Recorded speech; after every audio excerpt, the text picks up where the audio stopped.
What if you're not really gone after you die? What if you're still here? Do you still exist after death? It's a question most of us avoid, not because we don't care, but because we're afraid of the answer. Afraid it might be nothing, or worse, something we can't understand. But what if death isn't a wall? What if it's a doorway? Across centuries and continents, humanity has tried to decode what lies beyond the final breath. Some say the soul lives on. Others say we become energy. A few insist this is all there is. But no matter how hard we try to explain it, something doesn't add up. Because people who've been close to death tell a different story. They talk about watching their own bodies from above, about being pulled into tunnels of light, about seeing people they loved, long gone, waiting for them. Some feel peace, others feel terror, but almost all agree they were still conscious, even without a heartbeat, even without a brain that was supposed to be functioning. How is that possible? Let's explore the theories. Theory 1. Consciousness is not produced by the brain. It's received, like a radio signal. So when the body dies, the signal keeps going. You don't stop. You just lose the body that was tuning it in. Theory 2. Death is a change of state, like water turning into steam. You're still you, but in a different form. Maybe lighter, maybe freer, but still aware. Theory 3. You never actually die. Your awareness just shifts into another timeline, one where you didn't die.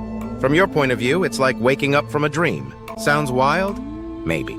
But here's the thing. Thousands of people report similar experiences.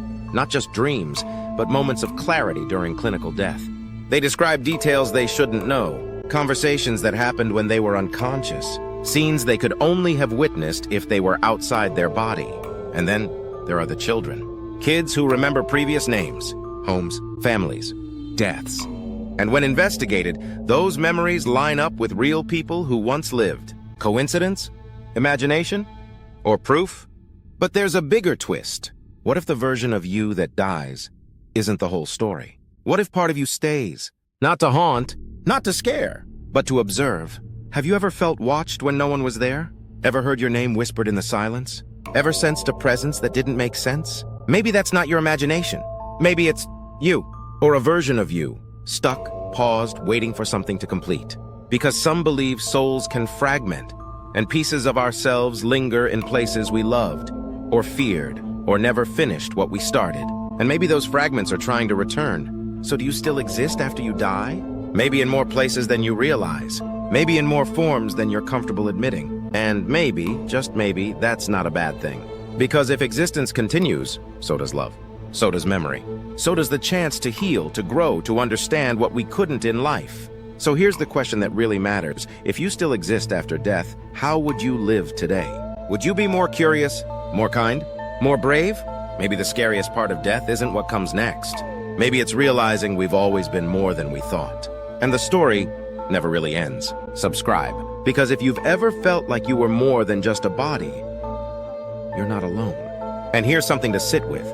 What if every version of you that ever lived still exists? Some scientists exploring the concept of multiverses suggest that every choice, every outcome, splits into a new timeline. If that's true, then death in one timeline might not mean non-existence, just redirection. Now imagine this. Your consciousness doesn't vanish.